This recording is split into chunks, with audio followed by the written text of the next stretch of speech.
દેવભૂમિ આ છે. કાશ્મીરમાં કદાચ વધારે ઠંડક હશે, ભગવાન જાણે, આપણને ખબર નથી. लेकिन देवभूमि ये है. काश्मीर पण हिमालयનો ભાગ છે, પણ દેવભૂમિ આ છે.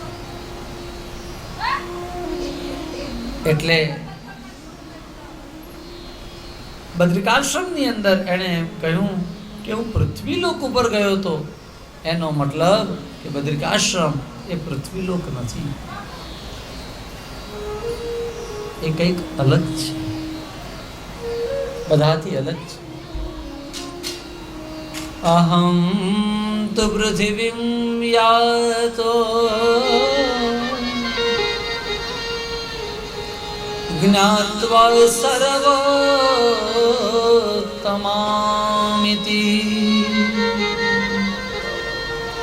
પુષ્કરમ ચ પ્રયાગમ ચ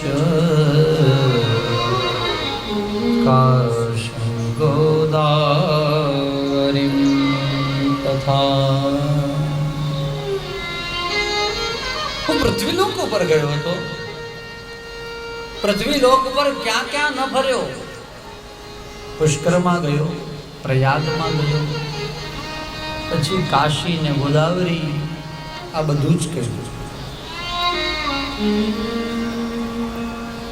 જુઓ, જગતની અંદર બે મોટામાં મોટા તીર્થ હોય તો એમાં સૌથી પહેલું નામ પુષ્કરનું આવે અને બીજું પ્રયાગનું આવે.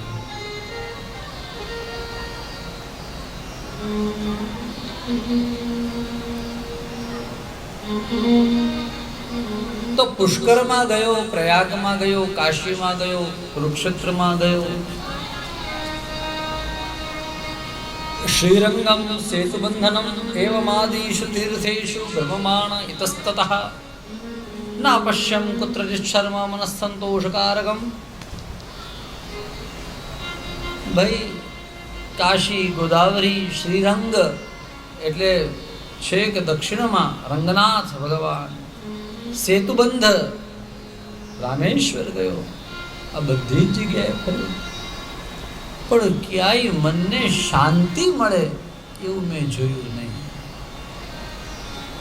કલિના અધર્મ મિત્રેણ ધરેયમ બાધિતાધુના.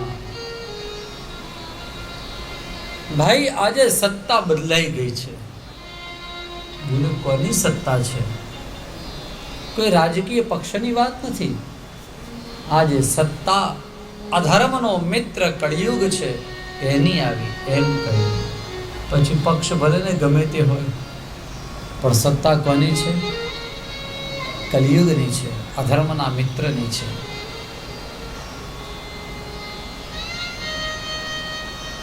અને એના લીધે આજે શું થાય છે? સર્વત્ર બોલે સત્યમ નાસ્તિ, તપઃ નાસ્તિ, દયા દાનમ ન વિદ્યતે, ઉદરમ ભરિણો જીવાઃ વરાકાઃ કૂટભાષિણઃ મંદાઃ સુમંદમતયો મંદભાગ્યા સુભદ્રતાઃ.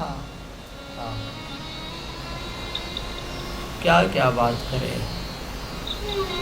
सत्यम बोले नास्ति, तपः नास्ति, दया दानम शौचम, सत्य નથી, દયા નથી, પવિત્રતા નથી, દાન નથી, તપ નથી.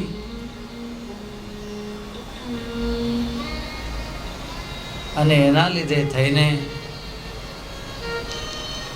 બોલે બધી જ જગ્યાએ મન અશાંત રહે છે.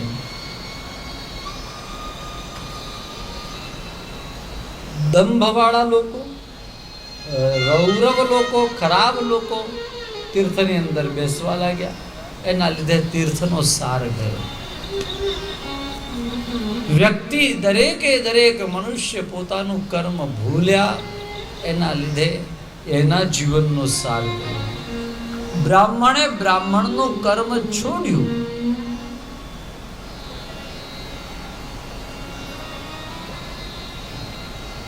બ્રાહ્મણ સિવાય બીજા લોકોએ ગાયત્રી જપ કરાય નહીં. મારી પાસે ભાઈ આવ્યા અને કે शास्त्री तो सब लोग गायत्री मंत्र जोर जोर से बोलते हैं सब। मैंने कहा क्या करें, ब्राह्मण ने गायत्री जब छोड़ दिया फिर और तो लोग बोलेंगे बोलेंगे। બ્રાહ્મણે પોતાનું કર્મ છોડ્યું એટલે બ્રાહ્મણ પતિત થયો. ક્ષત્રિયએ પોતાનો ધર્મ છોડ્યો, ક્ષત્રિય પતિત થયો. વૈશ્યએ પોતાનો ધર્મ છોડ્યો, વૈશ્યનું પતન થયું. અને શૂદ્રએ પોતાનો ધર્મ છોડ્યો, શૂદ્રનું પતન થયું.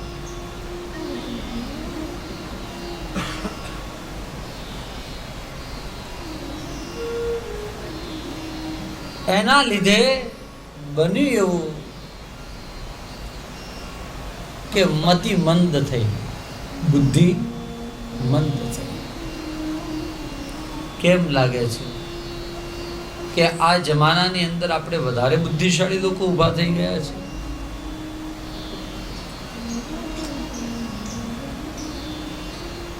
સ્માર્ટ બનવું એ કઈ હોશિયારી નથી. સ્માર્ટ તો ફોને હોય છે.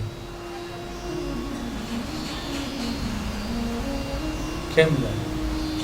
ખાલી સ્માર્ટ બનવું એ બહુ હોશિયાર થઈ ગયા. ફોનને પોતાની બુદ્ધિ નથી હોતી. એણે જે રીતનો પહેલેથી બધો પ્રોગ્રામ બનાવેલો હોય એ રીતે આ મોબાઈલની અંદર બધું ફિટ કરેલું હોય એ પ્રમાણે ચાલે.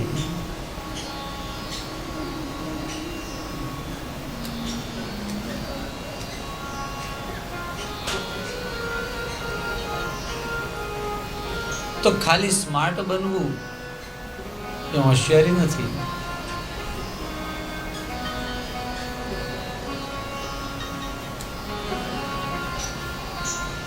પ્રિયજનો, અહીંયા એક બહુ મહત્વની વાત બતાવી કે આ બધી જ જગ્યાએ ફર્યો. ભાઈ તીર્થમાં જાઓ અને જો મનને શાંતિ ન મળે તો માણસ જાય ક્યાં?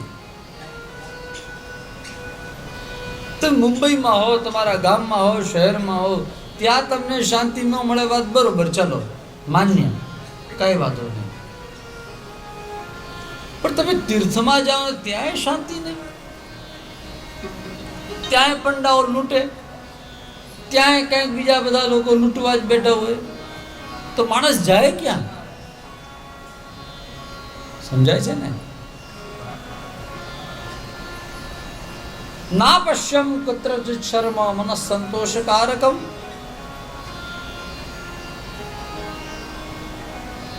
મનને સંતોષ થાય એવી જગ્યા જોઈએ. નારદજી કે આખી પૃથ્વીની ઉપર હું બધે ફર્યો અને ક્યાંય શાંતિ ન મળી. ફરતો ફરતો ફરતો હું વૃંદાવન આવ્યો. और વૃંદાવનમાં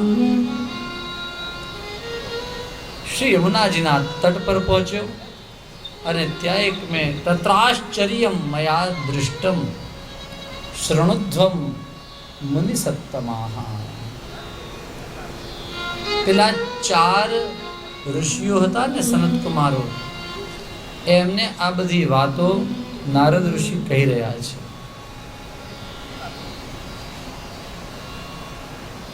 કે હું પૃથ્વીલોક ઉપર ફરતો ફરતો છેવટે જ્યારે વૃંદાવનમાં આવ્યો, વૃંદાવનમાં મેં એક આશ્ચર્ય જોયું. એકાત તરુણી તત્ર નિષન્નાખિન્ન માનસા. એક યુવતી દુખી થયેલા મોઢાવાળી, ખેદવાળું મનવાળી એ આમ બેઠી હતી. અને એની બાજુમાં 2 વૃદ્ધ પડેલા હતા, વૃદ્ધ સૂતા હતા. અને એમને એમ કહે, જાગો ને, જાગો ને. એની આજુબાજુમાં અનેક બીજી સ્ત્રીઓ હતી. એ બધી આ 3 જણને વીજણો કરતી હતી.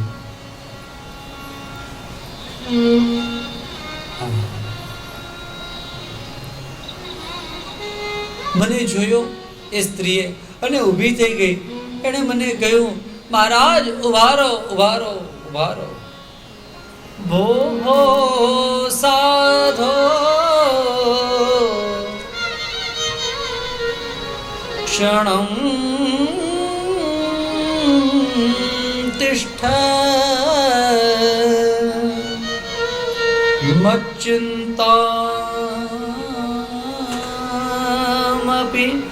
नाशय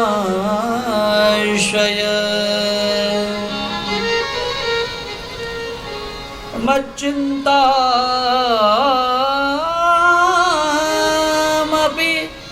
नाशय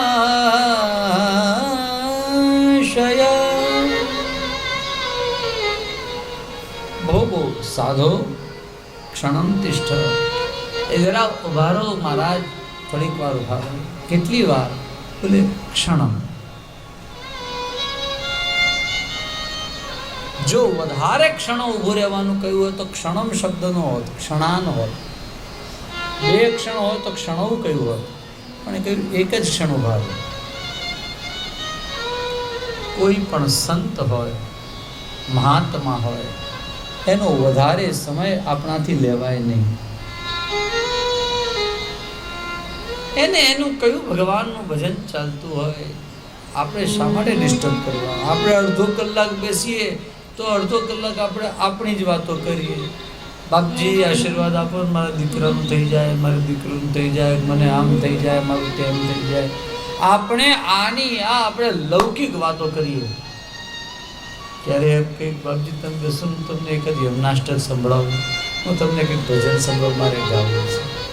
આમ થાય એની આગળ બેસી? એવું તો થાય નહીં. એનો ટાઈમ બગાડીએ, એનું ભજન બગાડીએ, એના કરતા એનો બહુ સમય લેવો નહીં.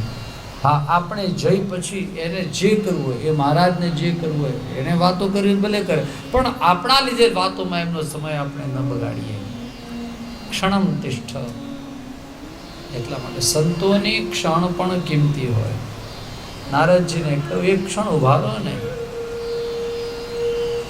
નારદજી ઉભા રહ્યા. નારદજીએ પૂછ્યું, કાશિત્વમ કાઉ ઇમૌ બાલૌ.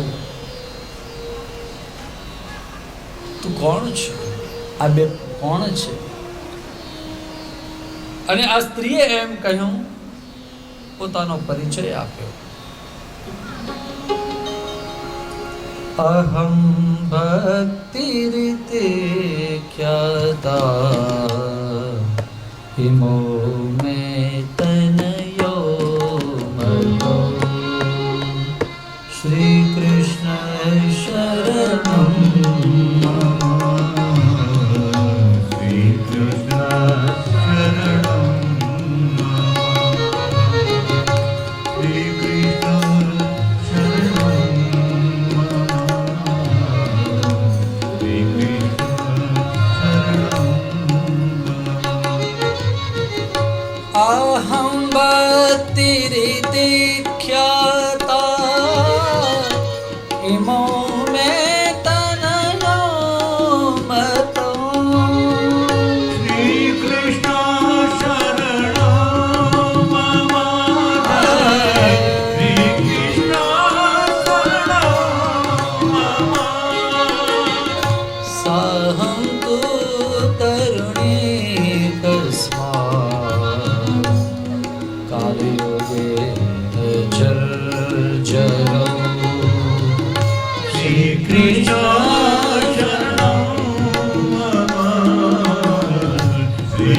અહમ ભક્તિ રીતે ખ્યાતા ઇમૌ મે તરણયો મતૌ. મારું નામ ભક્તિ છે. આ બંને મારા દીકરાઓ છે. અરે હે, એકદમ ઘરડા. તો તમારા બાપાઓ એવા લાગે છે. દીકરા બોલે, હા, જ્ઞાન વૈરાગ્ય નામાનૌ કાલ યોગેન જર્જરો. બંને મારા દીકરા. જો હું મારી વાત કરું, ઉત્પન્ના દ્રવિડે સા વૃદ્ધિમ કર્ણાટકે ગતા શ્રી કૃષ્ણ શરણમ મમ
ભક્તિ મહારાણી કહે કે મારો જન્મ દ્રવિડ દેશમાં થયો. ભક્તિનો જન્મ ક્યાં થયો? દક્ષિણમાં, દ્રવિડમાં. ઉત્પન્ના દ્રવિડે સાહમ વૃદ્ધિમ કર્ણાટકે ગતા. મોટી ક્યાં થઈ? બોલે કર્ણાટકમાં થઈ. થોડી ઘણી વૃદ્ધિ મહારાષ્ટ્રમાં થઈ અને છેવટે એમ કહ્યું કે ગુર્જરે જીર્ણતામ ગતા, ગુજરાતમાં આવી અને ભક્તિ જીર્ણ થઈ, ઘરડી થઈ ગઈ, ડોસી થઈ ગઈ ભક્તિ. કેવું લખ્યું છે આપણા ગુજરાત માટે. એમ ન સમજતા કે આપણે બહુ બધા ભક્તિ વાળા છીએ ગુજરાતમાં. ગુજરાતમાં ભક્તિ નથી એમ નથી કહેતો હું, પણ આપણે ત્યાં ભક્તિ ઘરડી થઈ ગઈ. એનું કારણ ભક્તિ દેખાડાની થઈ ગઈ. હૃદયથી ભક્તિ બંધ થઈ ગઈ, મનની ભક્તિ ન રહી, બતાવવાનું વધારે થયું. બે ભજન કરવા હોય તો 50 જણાને બોલાવે અને બધાને ભજનની અંદર 1 કલાક ચાલે ને પાર્ટી 2 કલાક ચાલે. બોલો કૃષ્ણ કનૈયા. અને એનું ગા કરે તો પાછા બીજા 2 મહિના સુધી કે અમારે જે ભજન હતા ને, અરે 50 જણને બોલાવે, બધાને ખાવાનું પીવાનું. અરે બહુ કેવા ભજન થયા હતા એ નહીં, કેવા ભજન ગાયા હતા. ભજન ગાતા ગાતા આંખમાં ક્યારે આંસુ આવ્યા હતા એ બધી કાંઈ વાતો નહીં. અને અરે ભજન તો પણ બધાની એવી જ ઈચ્છા હતી કે ભાઈ જરા પેલું થોડું શું કહેવાય ફાસ્ટ ફૂડ રાખજો, તો આપણે બધાને એ જ રાખ્યું બધાને. પછી જેને ન પાવે એના માટે થોડુંક બીજું બધું પણ રાખ્યું હતું. હા, કેટલું બધું ખાવાનું રાખ્યું હતું, પીવાનું રાખ્યું હતું, પ્રસાદ આવો કરો, આટલા રૂપિયા ખર્ચ્યા, આમ કરે. આ જ વાત પછી ભક્તિ ઘરડી ન થાય તો શું થાય? કોઈ પણ માણસ તમારા ઘરે આવે એને તમે ખવડાવો પીવડાવો નહીં, ખાલી એકલું બહારથી મેકઅપ કરી રાખો તો ક્યાં સુધી એ આમ જવાન દેખાય? જવાન દેખાડવા માટે એને તમે કાજુ કિસમિસ ન ખવડાવો, કાંઈ રોટલા તો ખવડાવો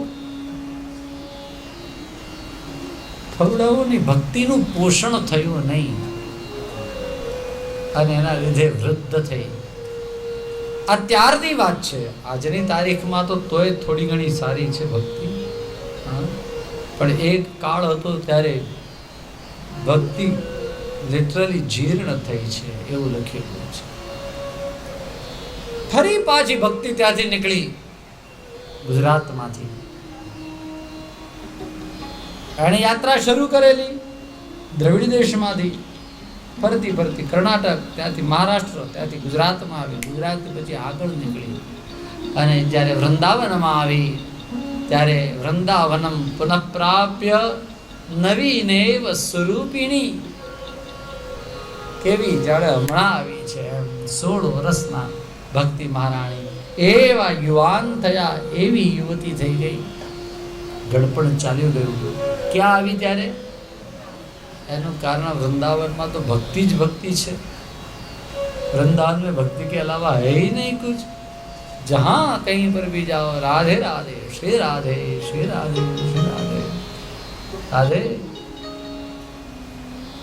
हमारे वृंदावन से आए हैं देश जी, ठाकुर जी के अच्छे भक्त हैं. उनको तो गंगा किनारा यही बहुत अच्छा लग रहा है. એમને રૂમ આપી કે મારે ત્યાં રૂમમાં નથી રહું, હું અહીંયા રહીશ, અહીંયા ઉપર ટેરેસ પર પડ્યો રહીશ, પણ મારે અહીંયા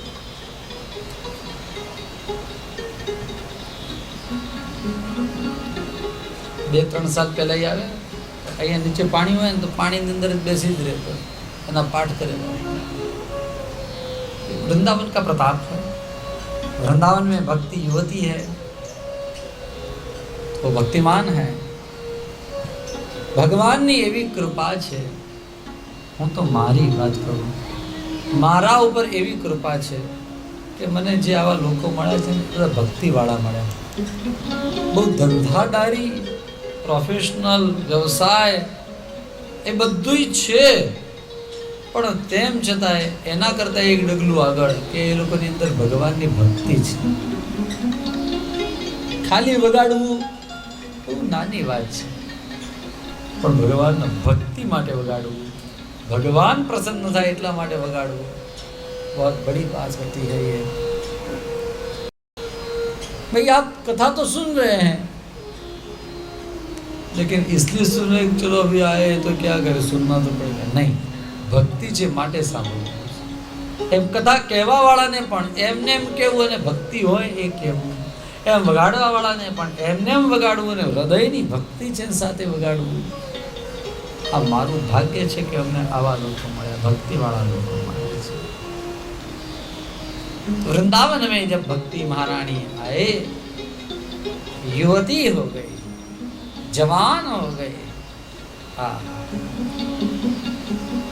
भक्ति महारानी आ પોતાની વાત એ નારદજીને કહી રહી છે કે મને એ સ્ત્રીએ એમ કહ્યું. શું કહ્યું? કે વૃંદાવનમાં આવીને પાછી યુવતી થઈ, પણ આ બે મારા છોકરાઓ, આ મારા દીકરાઓ એ હજુ એવા ને એવા ઘરડા છે. આ એનું ઘડપણ કેવી રીતે દૂર થાય, ફરી પાછા જવાન કેવી રીતે થાય, એ કંઈક કૃપા કરો. બોલે આ બે દીકરાઓ કોણ છે? બોલે એનું નામ જ્ઞાન અને વૈરાગ્ય છે. શું નામ છે? જ્ઞાન અને વૈરાગ્ય. અચ્છા, તો જ્ઞાન કેવી રીતે આવે, વૈરાગ્ય કેવી રીતે આવે? નારદ ઋષિ બહુ બુદ્ધિમાન, એટલે તરત એમણે વેદ ઉપનિષદ એના પાઠ કર્યા. કારણ કે વેદથી આપણને જ્ઞાન મળે, ઉપનિષદથી આપણી અંદર વૈરાગ્ય સિદ્ધ થાય.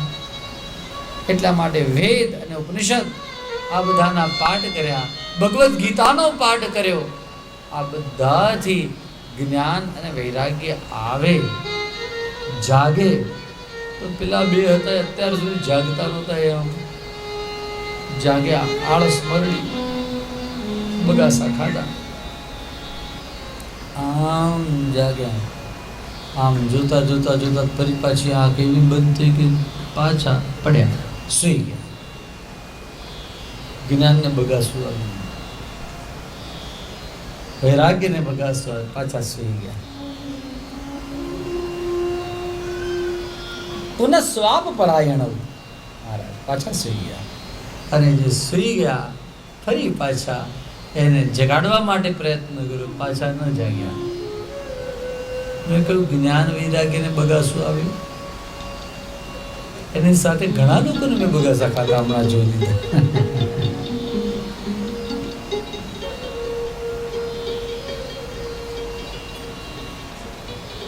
મહારાજ સૂત પુરાણીજીએ એમ કહ્યું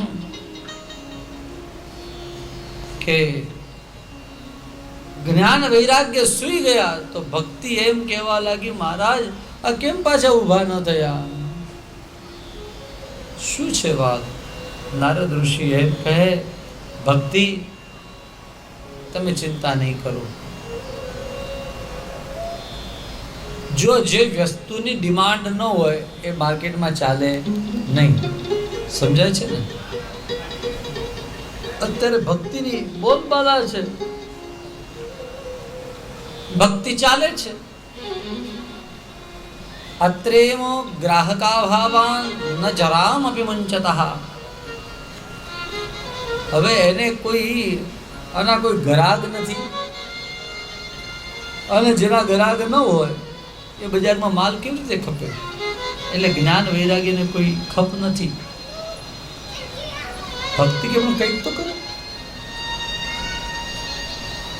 નારદ ઋષિએ કહ્યું ભલે હું જોઉં. ધ્યાન કર્યું, ત્યારબાદ આકાશવાણી થઈ કે હે ઋષિ, એના માટે તમે સત્કર્મ કરો. શું કરો? સત્કર્મ. હવે સત્કર્મ કોને કહેવાય? તો અત્યાર સુધી જે કર્યું, શું કર્યું? વેદ ગાયા, ઉપનિષદ ગાયા, જ્ઞાન ગીતા જ્ઞાન વગેરે કર્યું.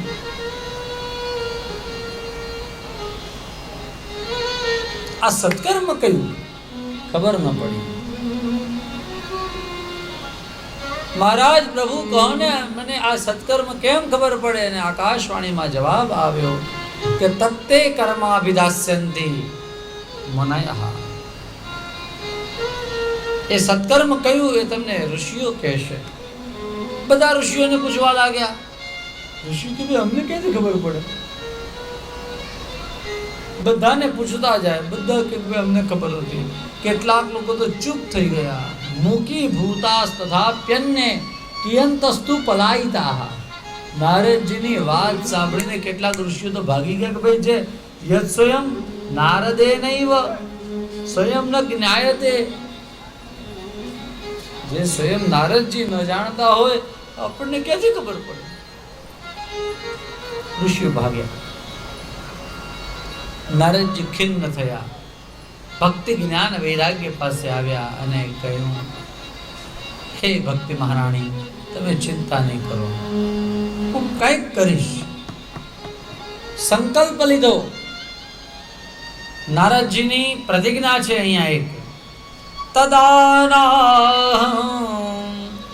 હરે દાસો લોકે ત્વાં ન પ્રવર્તયે.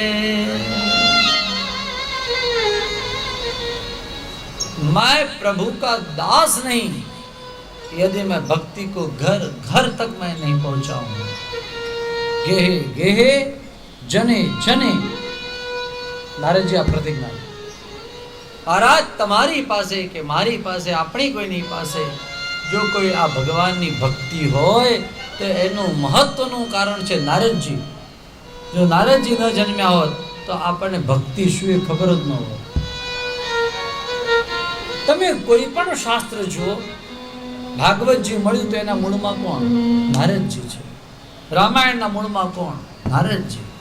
કોઈ પણ શાસ્ત્ર જુઓ એના મૂળમાં નારદજી છે. ભક્તિ મીમાંસા લખી છે નારદજીએ. અથવા તો ભક્તિમ વ્યાખ્યાસ્યામઃ, ભક્તિને સમજાવી છે. આ નારદજી એણે એમ કહ્યું, ઘેર ઘેર લોકો સુધી ભક્તિને લઈ જઈશ. પણ આ ज्ञान और वैराग्य ये दोनों युवान कैसे हो? और इसी के लिए नारद जी ने सोचा, सबको पूछा, कहीं जवाब नहीं मिला तो मन में ऐसा विचार आया, एक काम करूं, मैं यहाँ से सीधा चला जाऊं बद्रिकाश्रम में. क्या बद्रिकाश्रम में जाइने हूँ तप करूं, तपश्चरामी. ऐसा मन में संकल्प किया. હું તપ કરું અને તપ કરી ભગવાનને પ્રસન્ન કરીશ. ભગવાન ત્યાં તો જલ્દી પ્રસન્ન થઈ જશે.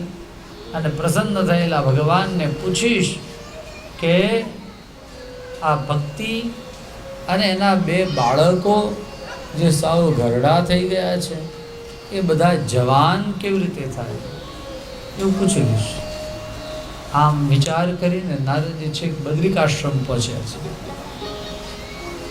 હું આ બદ્રિકાશ્રમમાં એટલા માટે આવ્યો હતો, આમ નારદજીએ પેલા 4 સનત કુમારોને કહ્યું. હું શા માટે આવ્યો હતો? કે મારે આ જ્ઞાન વૈરાગ્ય કેવી રીતે જવાન થાય એ પૂછવાનું. અને સનત કુમારોએ કહ્યું, બસ તમારી વાત પૂરી? બોલે હા. તો હવે હું તમને કહું, સત્કર્મ સૂચકો નૂનમ જ્ઞાન યજ્ઞ સ્મૃતો બુધઈ. સત્કર્મ એટલે કયું? તો બોલે સત્કર્મ એટલે આ શ્રીમદ ભાગવતજીની કથા. સત્કર્મ એટલે આ શ્રીમદ ભાગવતજીની કથા. અને આ સત્કર્મ એ સૌથી મોટું સત્કર્મ છે.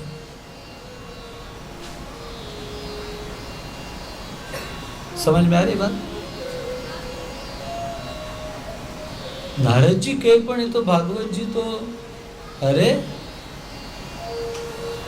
તમને યાદ નથી? તમે જ શ્રીમદ ભાગવત એકવાર વેદવ્યાસજીને કહ્યું હતું. હા, બસ આ એ જ ભાગવત છે. પણ એ ભાગવત તો વેદ અને ઉપનિષદના જ સારથી બન્યું છે. ભાગવતજીની અંદર વેદો અને ઉપનિષદોનો નિચોડ છે. બરોબર તમારી વાત. અરે તો પછી વેદ, ઉપનિષદ, ભગવદ્ ગીતા આ બધું તું એને સંભળાવીને આવ્યો છું, તો હજુ જવાન ન થયા? હજુ એ જો જવાન ન થયા હોય તો તત્કથમ पारमेश्यति। जो बात वेद उपनिषद से न हो सकी वह बात श्रीमद् भागवत से कैसे होगी? वेद અને ઉપનિષદના સારથી બનેલું હોય. સમજાય છે પ્રશ્ન? ભાઈ એમણે કહ્યું તમારી વાત સાચી, પરંતુ વેદ અને ઉપનિષદ એ મૂળ છે અને ભાગવતજી એનો સાર છે, એનું સત્વ છે, એનું તત્વ છે, એનો નિચોડ છે. તો બોલે ઘણી વાર જે કામ મૂળ વસ્તુથી ન થાય એ કામ એના નિચોડથી થાય.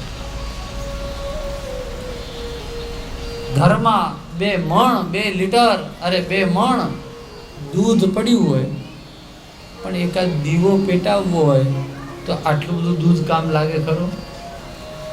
પણ આ જ દૂધથી દહીં બનેલું, એનું માખણ બનેલું, એમાંથી ટીપું ઘી પણ થઈ જાય, વધારે નહીં, એકાદ 2 ટીપા, અને આમ વાટની ઉપર આમ જરા એક ટપક ટપક 2 જ વાર થયું, આખી વાટે પલળી નહીં. પણ હવે આપણે આમ કરવું હોય તો, પેટાવવું હોય તો તરત દીવો પ્રગટે.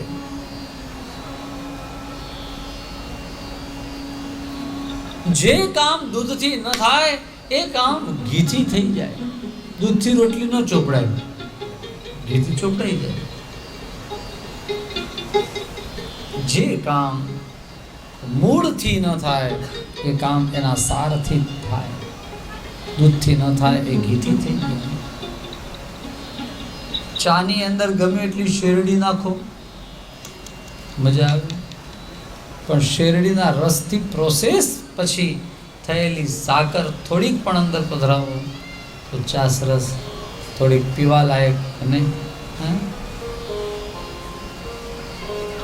મહારાજ સનત કુમારો આ વાત શ્રી નારદજીને સમજાવી રહ્યા છે. નારદજી કે બસ મને સમજમાં આવી ગઈ આ વાત, આપણે કરીએ, ચાલો ને ભાગવતની કથાનું આયોજન કરીએ. ક્યાં કરશું? અને નક્કી કર્યું ગંગા દ્વાર સમીપ તુ તૃટમાનંદ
कौन सी वो जगह है?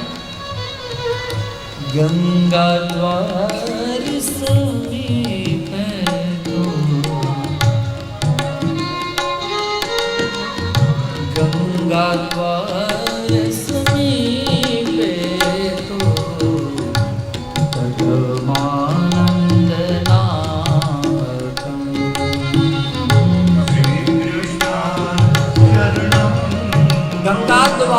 એટલે હરિદ્વાર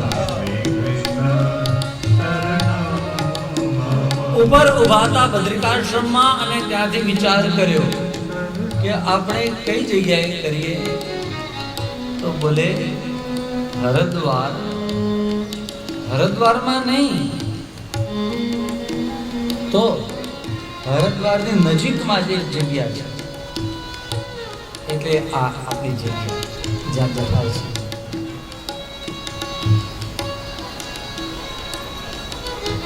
મુંબઈથી નીકળીએ, બરોડાથી નીકળીએ, અમદાવાદથી નીકળીએ, કે ગમે ત્યાંથી નીકળીએ, તો આપણે લોકોને શું કહીએ કે અમારે ટિકિટ ક્યાં નહીં લઈએ?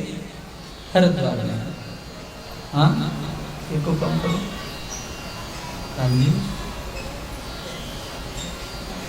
હરિદ્વાર જ કહેવાય. અમે હરિદ્વાર ગયા, પણ હરિદ્વાર પ્રોપર નહીં, હરિદ્વારથી નજીકમાં આ જગ્યા છે.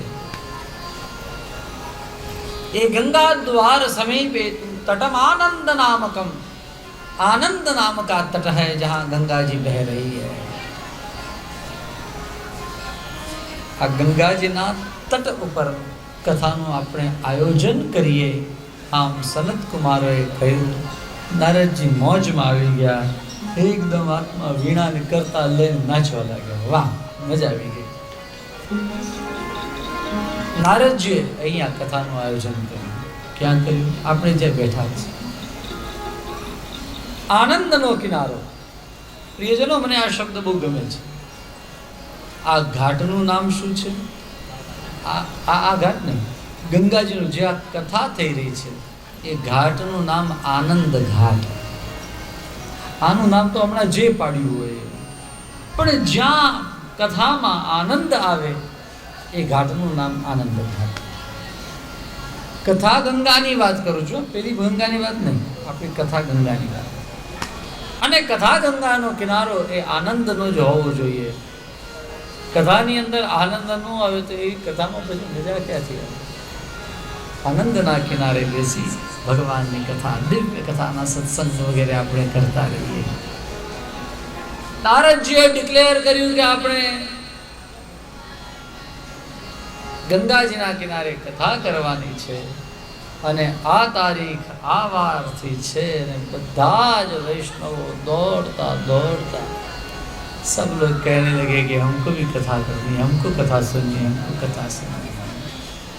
भाई, તમને એકલાને જ ખબર છે કઈ કથા છે?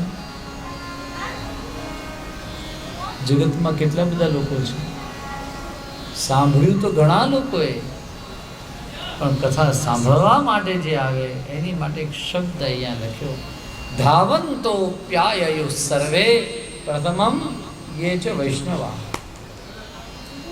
જે ભગવાનના લાડકવાયા હતા એને ભગવાને બોલાવ્યા કે ચલો ચલો ચલો મેરી કથા હો રહી है, और सब लोग दौड़ते दौड़ते आए. નારદજીની કથાની અંદર અનેક અનેક વૈષ્ણવ બધા આવ્યા. એમાં કેટલાક વડીલ હતા, કેટલાક વૃદ્ધ હતા. એ લોકોને ફાવે નહીં તો નારદજી કહે, ચિંતા નહીં કરો, હું તમારી સેવા કરીશ, ચલો મારી સાથે. સૌને નારદજી બોલાવ્યા. કેટલાક અભિમાની હતા, કેટલાકને એમ હતું ભાઈ અમે ન આવી, અમે બહુ મોટા માણસ છીએ, અમને ન પાવે. તો એ લોકોને ભૃગુ ઋષિ એ પગે લાગી એમને સમજાવીને લઈને આવ્યા.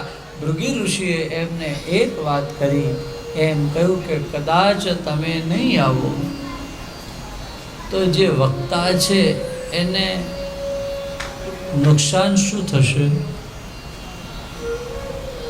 અચ્છા, તો નારદજીને નુકસાન શું થશે? કંઈ નહીં. અને તમારું નુકસાન તમને ખબર છે? અચ્છા, તો નુકસાન કોને? તો આપ ચાલો ને, જો તમને એમ લાગતું હોય કે તમારું નુકસાન છે. ભૃગુ ઋષિ એક એકને પગે લાગી, સંભાળી, સમજાવી અને લઈને આવ્યા.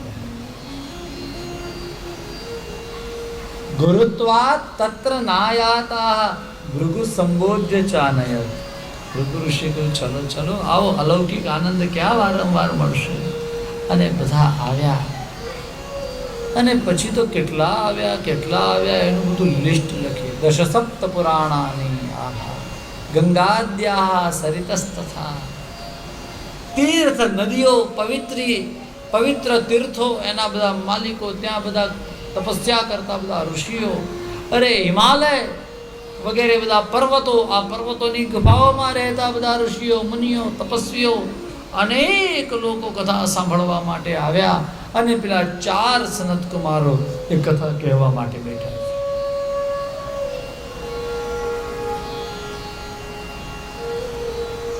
સનત કુમારોએ કથાનો પ્રારંભ કર્યો.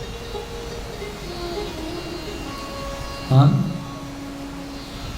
સનત કુમારોએ કથાનો પ્રારંભ કર્યો. સદા સેવ્યા શ્રીમદ ભાગવતી કથા.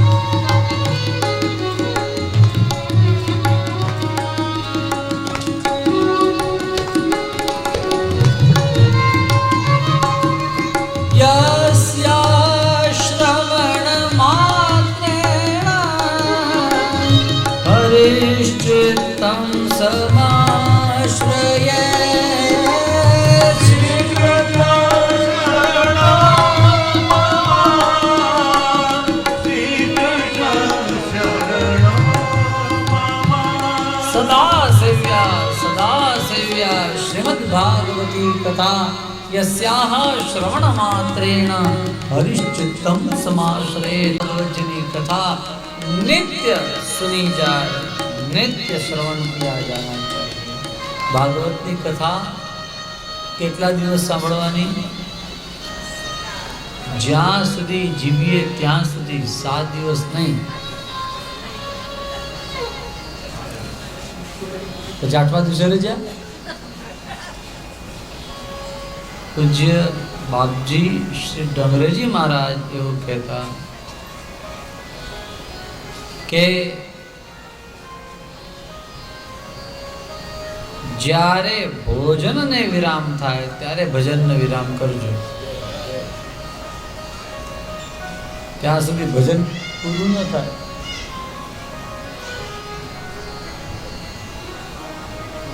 ભોજનમાં ઉપવાસ કરો તો ચાલે, ભજનમાં ઉપવાસ ન કરજો. ભજન સતત કરજો, ભજન પાડવાનું નહીં. ભજન કરો, ભોજન કરાવો. આપણે ઊંધું કરીએ છીએ. બોલો ગોવર્ધન નાથ કી. આપણે ભોજન ચાપટે રાખો, ભજન બીજાને કરાવું. તું ભજન કર, મારી જરૂર નથી.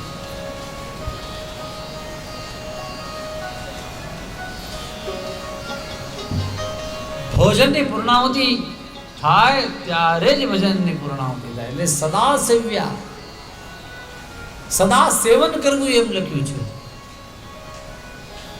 ગુજરાતી આવડે ને બધાને? તો સેવન કરવું નો અર્થ શું? શ્રવણ કરવું એ અલગ છે. શ્રવણ છે ને કાનથી થાય, અહીં તો સેવન કહ્યું. સેવવું એટલે જેમ દવાનું સેવન થાય એમ કથાનું સેવન થાય. દવાનું શું થાય? સેવન થાય. સમજાય છે?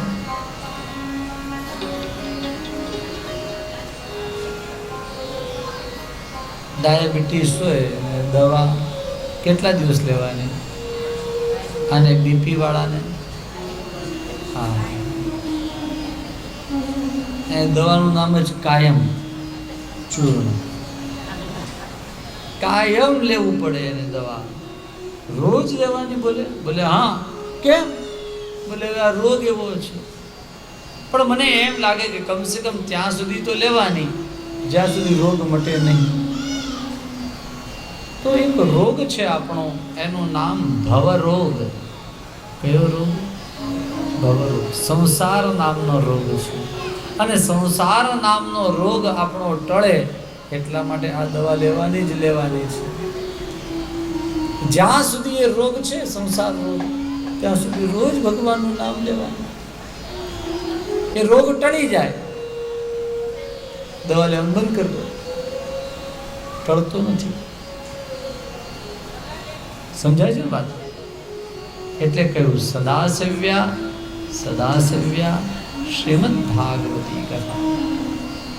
એનું ફળ શું? બોલે યસ્યાહ શ્રવણ માત્રેણ હરિશ્ચિત્તમ સમાશ્રય. તમે જો ભગવાનની કથાનું સેવન કરશો, સેવન એટલે દવા છે એમ સમજીને પણ રોજ ભાગવત થોડુંક વાંચવું જોઈએ. મૂળ ભાગવત વાંચવાનું, કોઈની કથાઓ નહીં વાંચવા. આ મૂળ ભાગવત એ તમે વાંચો તો તમને ખ્યાલ આવે કેવું અદભુત છે, સાચું શું છે એ ખબર પડે. રોજ થાય તો એક અધ્યાય વાંચવો, ન થાય તો અડધો અધ્યાય, એ ન થાય તો અડધું પાનું, અરે એક પેરેગ્રાફ, એક લાઈન એટલું તો વાંચવું. સદા સેવ્યા ભાગવતજીની કથા એવી દિવ્ય છે કે એનું શ્રવણ કરતા જ રહીએ. આવી સરસ સરસ વાતો કરતા હતા. આ જન્મ માત્રમપી યેન ષડેન કિંચિત ચિત્તં વિધાય શુક શાસ્ત્ર કથાન પીતા.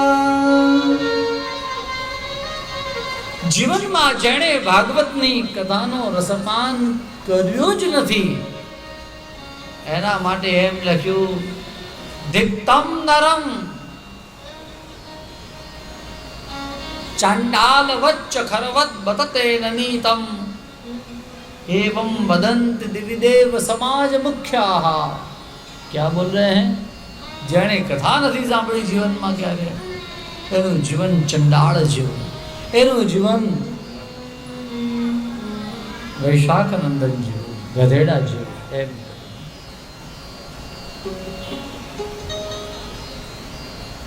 કેમ ભાઈ આવું કહ્યું? બોલે એનું કારણ ચંડાલ પણ પોતાના ઘરે પોતાનું ખાવાનું બનાવે, પોતાનું પેટ ભરવા માટે. અને બીજો ગધેડો કયો તો ગધેડો શું કરે? આખી જિંદગી વૈતરું કરે, કુંભારના ભાર ઉપાડે રાખે. સવાર પડે ને એને કામ શું કરવાનું? ઉઠે ત્યારથી આ જ કરવાનું, ભાર ઉપાડવાનું. ચાંડાલ વચ્ચ ખરવત બતતે નનીતમ. એનાથી આગળની વાત કરતા કહ્યું મિથ્યા સ્વજન્મ જનની જનિ દુઃખ ભાજા. પોતાની માના ગર્ભે જેણે જન્મ લીધો એણે માના જન્મને ઠેસ પહોંચાડી છે. માની કુખને લાંછન લગાડ્યું કે એણે જીવનમાં ક્યારે ભાગવત ન સાંભળ્યું. નકામો જન્મ લઈને આવ્યો.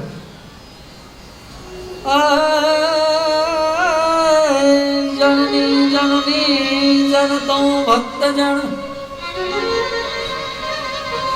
અન કા દાતા કા શૂર.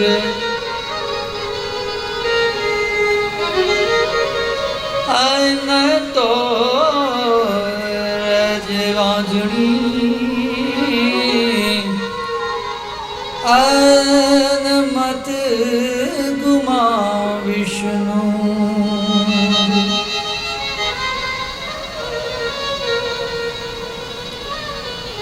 નહીં તો રજવાજણી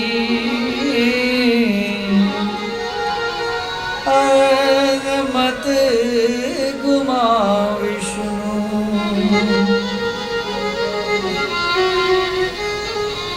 માના આપેલા જન્મને સાર્થક તો કયો જો એને જીવનમાં ભાગવતની કથા સાંભળી. મિથ્યા સ્વજન્મ જનની જનિ દુઃખ ભાજા. આ શ્લોકો તો એવા છે, ગંગાજીની સાક્ષીમાં કહું છું કે ઘણા વર્ષ પછી મેં આ શ્લોક અહીંયા બોલ્યો હોઈશ. 2 ટાઈમની કથા હોય તો કંઈક આવું બધું બોલવાના ટાઈમ મળે. 1 ટાઈમની કથામાં તો કથા ન કહેવાય, પછી હુંડી જ થાય. પહેલા મારે તો હુંડી થતી હતી ને, એ 2 કલાકની હુંડી કરતો હતો. હુંડી કહેતા મને 2 કલાક કરતા, એક અધ્યાયોની વાત. આ 2005ની એક હુંડીમાં તમને ખબર છે.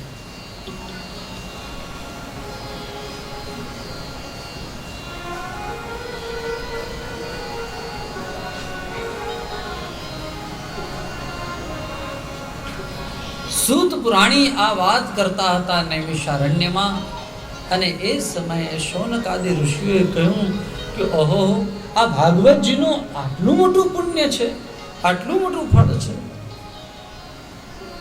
અમને કહો ને કે આ ભાગવતજી એવું તો શું છે, શા માટે આટલું મોટું એનું પૂજન અર્ચન, આટલા બધા એના માન પાન, ક્યાં બાત હૈ મહારાજ. અને આમ કહ્યું. અને ત્યારે સૂત પુરાણજીએ કહ્યું કે ભગવાન કૃષ્ણ જ્યારે સ્વધામ પધારતા હતા અને ત્યારે ઉદ્ધવજી એમના પગ પકડી લીધા અને કહ્યું, મહારાજ તમે નહીં જાઓ ને પ્રભુ નહીં જાઓ ને. ભગવાન કે ભાઈ મારે જવું છે મારા સ્વધામમાં. બોલે તમે જશો, જો તમે જશો તો અમારું કોણ? અને ભગવાન જે પોતાના ધામમાં જવાના હતા એ ધામમાં જવાનું માંડી વાળ્યું અને ભગવાને પોતાનું જે દિવ્ય તેજ હતું એ આ શ્રીમદ ભાગવતજીમાં પધરાવ્યું.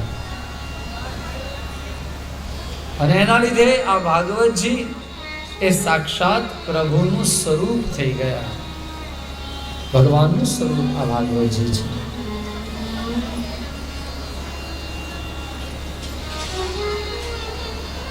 साक्षात श्री जी बाबाનું स्वरूप છે,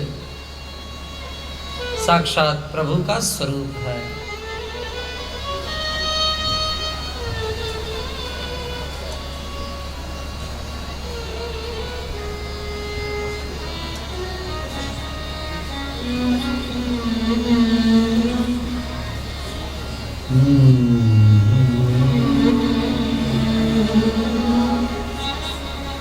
तिरोधाय प्रविष्टो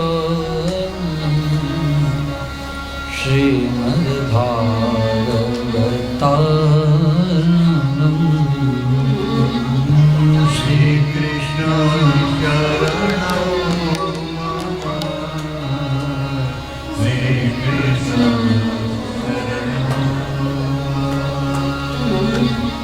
लोगों ने अपनी भाषा आवश्य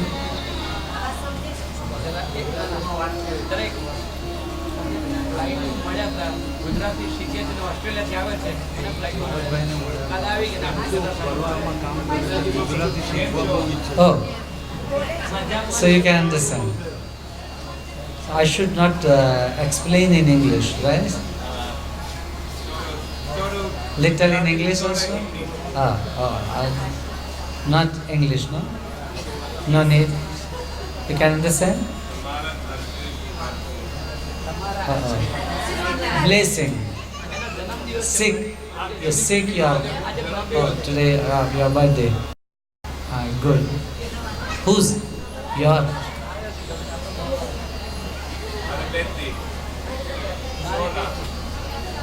Your daughter? ठीक. આપણે બધા બહુ બધા ઇન્ટરપ્રિટર નહીં થતા. So I was talking about Srimad Bhagavatam. It's a script and biography of Sri Krishna Bhagavan, Lord Sri Krishna. So we were talking about it.